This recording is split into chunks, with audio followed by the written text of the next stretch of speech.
What's up, y'all? Welcome back to CTRL+K. I'm your host, King. Thanks for linking with me.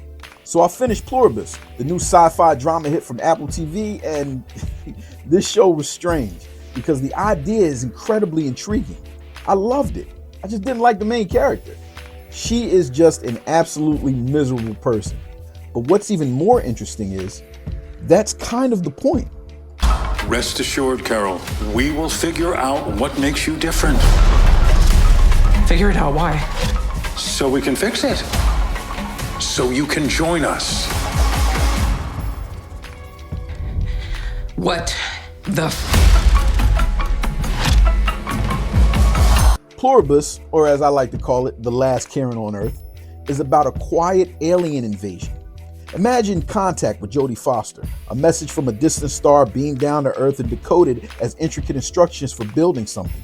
Humanity, being the curious cats we are, build it. Now in Contact, they were concerned they would build a Trojan horse and out pops an alien army to take over. The fact is, you don't know what it does. It could be anything. It could be a Trojan horse. We build it and out pours the entire Vegan army. Turns out it was just a transport machine to make contact with the aliens, and everyone was fine.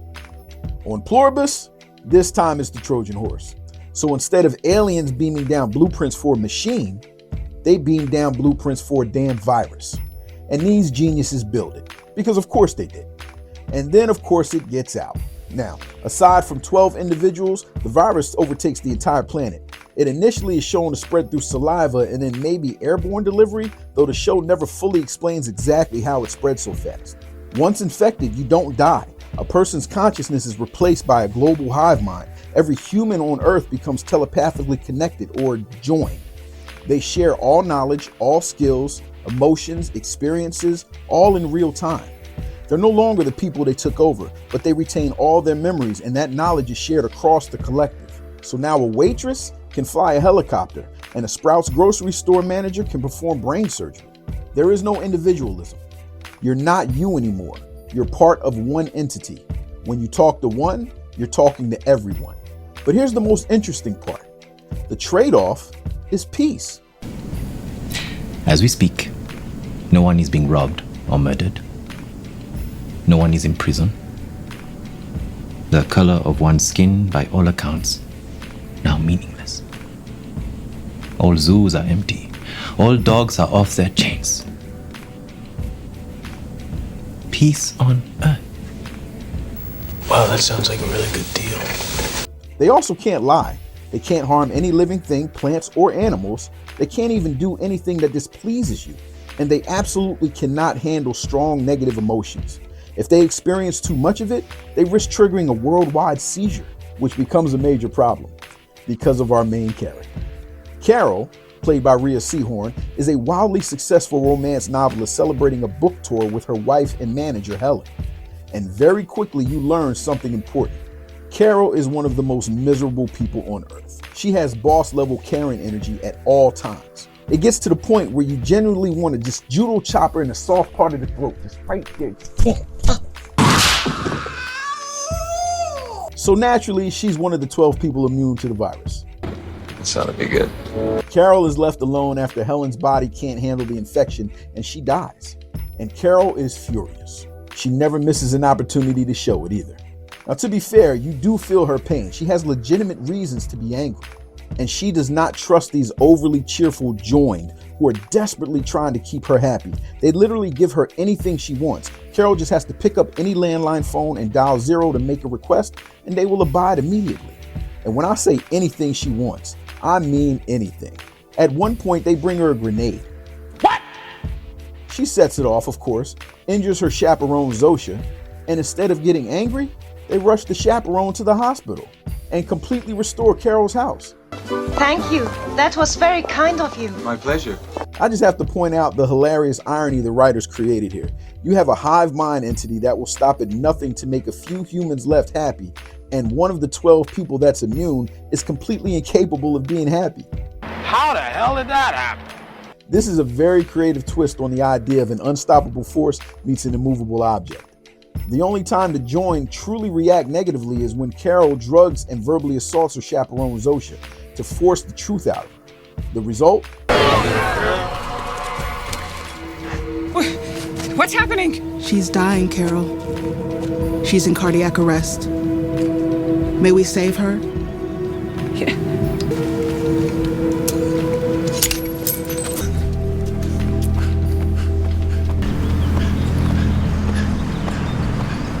And once it's over, the Join decide they done had enough of this bitch and leave the whole city. They pack up the entire city in one night and get the hell out of Dodge. Talking about after everything that's happened, we need some space. Hello, Carol. Hey, where did everybody... This is a recording. At the tone, you can leave a message to request anything you might need. We'll do our best to provide it. Our feelings for you haven't changed, Carol.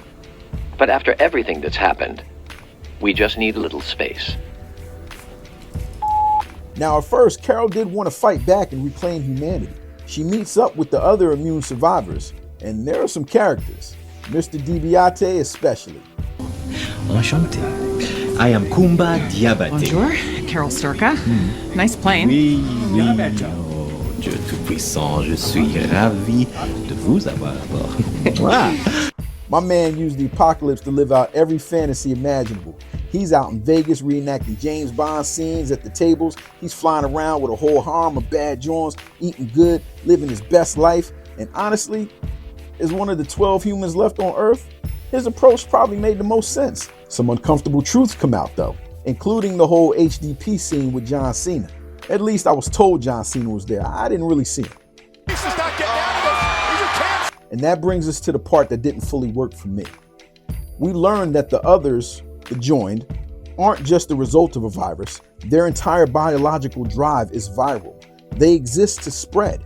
It reminded me of Agent Smith's speech in The Matrix about humanity behaving like a virus. You move to an area and you multiply, and multiply until every natural resource is consumed. And the only way you can survive is to spread to another area. But here's where I start to struggle.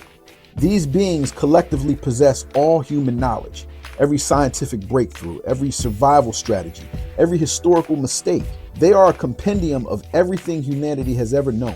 And yet they're locked into a course of action that will absolutely lead to their own destruction because they won't harm animals, they won't harm plants, which means eventually they will starve. I have a hard time buying that a hive mind with the sum total of human intelligence wouldn't override a biological impulse once it becomes clear that impulse guarantees extinction, especially when the solution isn't even complicated. They could preserve a limited human population and maintain food systems. They could delegate harm to non-hive individuals. They could engineer alternatives. Humans have overridden biological instincts constantly in the name of survival.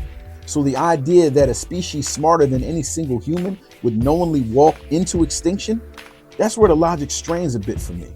It doesn't ruin the show, but it does feel like a narrative blind spot in the otherwise very thoughtful concept.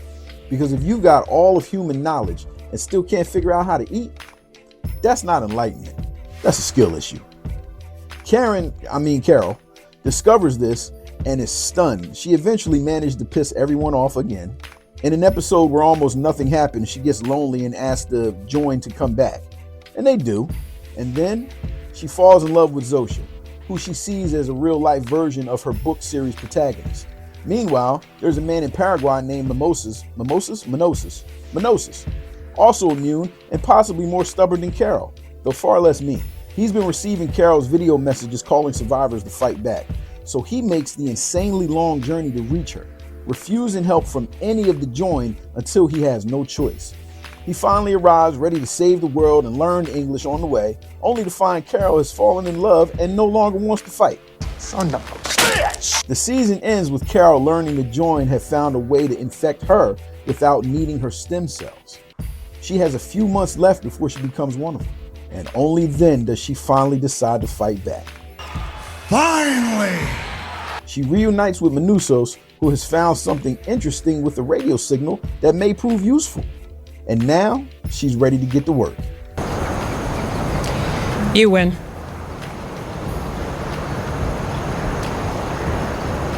We saved the world. My final thoughts? I enjoyed this show. It set up an interesting world that I want to know more about. I want to know more about where the join came from, really. And there's just a lot of cool things they can do with this story from here. Carol is endlessly frustrating. I want to chop her in the throat every single episode. But then I feel her grief and anger, and I still want her to win. In the end, Pluribus feels like several sci-fi ideas blended into one, and somehow it works. It's bold, it's thought-provoking, and Carol, annoying as hell, but undeniably compelling. Pluribus is a great show that successfully borrows from previous plot points to create something original and interesting.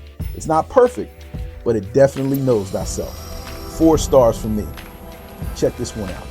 But what did y'all think? For those that saw Pluribus, what questions still linger for you about the join? And how many times did you want to karate chop Carol? Quite a few times. 50 times? More. 100 times? More. Drop your comments below. Don't forget to hit the like, subscribe, and share. It really helps the channel grow. And I'll see y'all next time. Peace.